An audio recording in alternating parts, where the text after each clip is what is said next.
All right, so I just want to show you how to move your stocks, ETFs, things like that from Robinhood to Charles Schwab. So log into Charles Schwab, you're going to go up to move money, transfers and payments.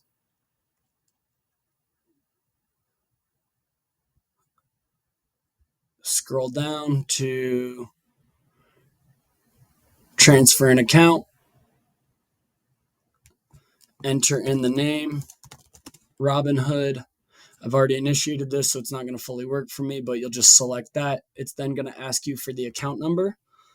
So what you'll do is log into your Robinhood, go to account settings.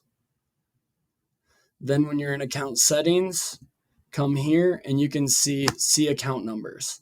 You're going to want this RHS account number. Don't know what the Apex one is, but based on my research, you're going to want this RHS number. You're then going to input that, hit next. It's going to ask you if you want to do partial or just send everything. I'm doing everything. And then once it was done, I got this confirmation number. So pretty straightforward.